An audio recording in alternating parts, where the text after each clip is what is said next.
Hi and welcome back to my YouTube channel. I'm Anne Koopman and I'm here to empower emerging leaders just like you to lead with courage, confidence, emotional intelligence and strength. Make sure you subscribe to the channel so that you don't miss out on any future videos. In this video, I will provide you with 8 tips to help you to make performance reviews more effective and less stressful for you and your team members. I've also created a great PDF summary of all these 8 tips that you can download under annekoopman.com/performance. We're nearing the end of the year, and that also means that it's time for the end of year performance review. And I know that this process is quite daunting and stressful for all of us. Whether we are the employee or the manager in this scenario, everyone gets a little bit anxious and stressed out about these conversations. And I remember when I was a leader, I found this process really difficult myself. Especially when I was a new leader, I was thrown in, I didn't have much training, and I wasn't quite sure how to have effective performance reviews. And often this can leave both parties to leave the conversation feeling frustrated and like it was a waste of time. But it really doesn't have to be. We can, with a bit of practice, make sure that these conversations are very effective and actually can build and nurture the relationship. So make sure you have a notepad at hand and you can take some notes. My first tip is to make sure that you invest in training yourself. Most of my clients say they've just been thrown into it. They didn't get any training. I did not get any training in performance reviews when I started. And it's quite a difficult process. It takes a lot of skills, communication skills and management skills to make it an effective and positive experience for both parties. So don't underestimate how difficult it actually is to make this a fruitful process. Ask for training from your employer or invest in training yourself. There are a lot of accessible resources out there as well. There's books, podcasts, articles that you can look at to help yourself prepare and get better at performance reviews over time. Keep in mind, it's all about practice, reflection, and then improvement. You will get better at it over time and it will feel easier. Tip number 2 is to prepare. A lot of people think that they can just rock up to a performance review and then just have a conversation. That's not going to work. You as the manager need to prepare. You need to become really clear on your intentions, your desired outcome, and also key points and key talking points and feedback that you want to talk about. You also need to think about development opportunities and ideas of how the employee can develop themselves. If you have budget for external training, fantastic. But there's also a lot of options to develop someone and you just have to get a little bit creative and think outside of the box. But it's important that you come prepared. My third tip is to invest in your emotional intelligence. And that's probably the most important competency for performance reviews because it is such a vulnerable and scary process. It's important that you tune in, that you use your empathy and relationship skills to build a connection. Especially this year, empathy really is key. Understand what has been going on for each individual is so important. If you have to do a performance review remotely, make sure that you tune into their body language even more to get some clues of how they're feeling and what's going on. Emotional intelligence will also help you to build trust. And trust is not established in just one conversation. This is something you should invest on all year around to really build a strong relationship built on trust. When there's trust, then it's going to be much easier to deliver and receive feedback because we're clear about the intentions of the other person and we trust them. And another advantage of emotional intelligence is that it also helps you to manage your emotions and control and regulate them. If you are anxious and stressed when you go into a performance review conversation, it will actually have an effect on the person as well. If they see you're nervous, they're going to get nervous even more so. Regulating and managing your emotions so you enter the conversation in a neutral state will be much more effective and provide a very nice environment for the discussion. And another important tip is to set expectations clearly. And this obviously happens at the start of the year.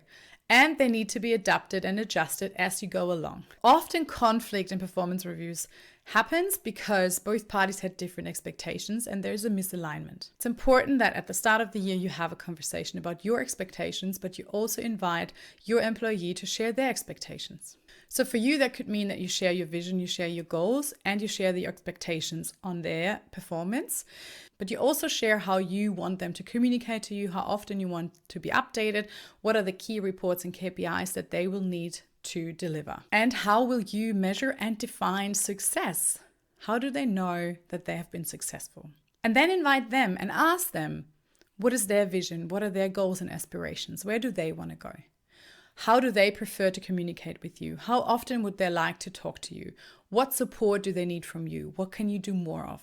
Once you're clear on both sides' expectations, you can start to define meaningful objectives. And that's my next tip, to really make sure that objectives are meaningful. In my career, I've often seen managers that just copy and pasted the company's objectives into the performance management plan of their employees.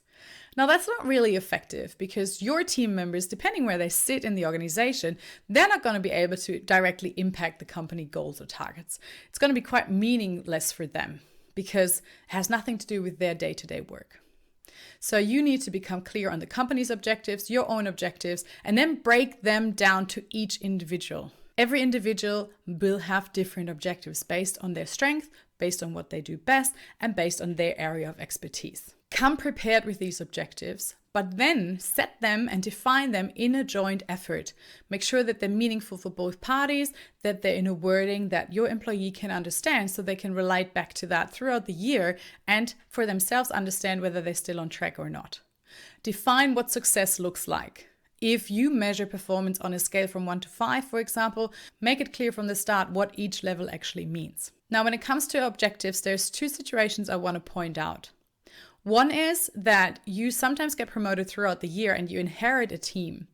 And often they have had objectives set at the start of the year. It's important that you review those objectives with them, that you really fully understand what these are, and then adjust them if they don't fully align with your new agenda. And secondly, if the objectives and priorities of the organization changes throughout the year, make sure that you adapt the objectives for each individual as well. Every year, I see companies change their priorities and their objectives. But often, the performance review is not looked at until the end of the year, and then objectives haven't been updated. Make sure you adapt and check in with the objectives going forward throughout the year to make adjustments when need be. The next tip is about providing effective feedback. And here I want to mention the work by Brené Brown in her book, Daring Greatly, where she talks about a checklist for us as leaders to check if we're ready to really provide courageous and effective feedback. And 4 points of this checklist I really want to point out here. The first point is that we are ready to sit next to the person. We are ready to sit on one level and have an open discussion. Don't put a table or a desk in between yourself. Really sit together, put the problem in front of you, talk about it together. It's an equal conversation. Secondly, make sure that you accept your responsibility. Now, in any situation, any case, you as a leader have a certain role to play and you have responsibility. Make sure that you're open to accept that and own that responsibility.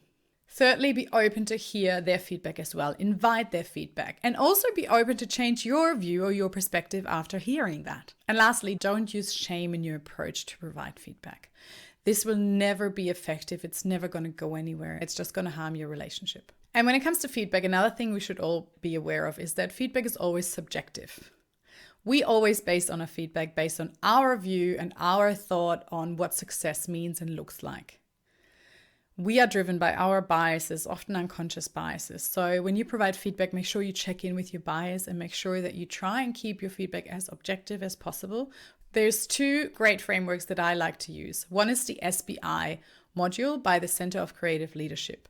And the SBI module stands for Situation, Behavior, Impact. And it just allows you to set up your feedback in a framework that allows you to be very specific on the situation. You're describing the behavior really clearly, no judgment, no assumptions, just describe what you've observed and then describe the impact this has on you, on the company, or on the individual. This framework makes it easier for you to give clear and precise feedback and avoid that you start to stumble around and lose your words or talk too much just because you might be a little bit nervous as well. And the second framework that is really easy to use and allows fantastic discussions is the Start, Stop, Continue framework. You can have discussions about what should they start to be doing that they haven't been doing, what should they stop straight away because it's not effective, and what are they doing really, really well and they should continue to do more of. Invite them into the conversation and allow them to share their point of view as well. Tip number 7 is to focus on strength when we provide feedback. And for me, this is something I'm really passionate about. We are always taught from a young age to focus on our weaknesses, fix our weaknesses, and in performance review processes, traditionally, that's something that we always focus about. All the things we're not doing right, all the things we still have to learn. But that's quite a negative approach and it's not going to lead to growth. But focusing on strength and focusing on how we can use our strengths to be successful is really key. So when you give somebody feedback on something that they should change or improve, think about how could they use their strength to do that. Have a suggestion ready to go. Again, this will take a bit of preparation and creativity from your part, but it will make a big difference in how people perceive feedback. If we focus on their strengths, they will feel appreciated and they will feel positive about the feedback. And lastly, tip number 8, and this is probably the most important tip of all, is to have regular one-on-one meetings. Don't just wait for the half year or end of year review. Have regular one-on-one catch-ups with your team members, ideally weekly. That does not mean to micromanage, but it means to have regular checkpoints to just be able to follow up what's going on. They can ask for your support, you can ask and get a bit of an update. That way you will be able to adjust expectations, adjust objectives along the way, and there's no big surprises. You can give good feedback along the way. You can tell them what they should start, stop, or continue to do more of. You can give advice straight away. That way, the performance review at the end of the year should be easy and enjoyable conversation, and you can really focus on the development and on the strengths approach in your discussions. Having regular one-on-one meetings will also provide the opportunity to share success and celebrate success along the way. Especially this year, really focus on the wins and the successes. Really highlight what somebody has done really well. And throughout next year, make sure that you check in every week and highlight something they've been doing really well. So performance reviews can be daunting and stressful for both parties, but they really don't have to be. You just need to invest time to prepare and practice, and then reflect and review and decide what you can do differently next time. It's all about practice, and over time, you will start to enjoy this process.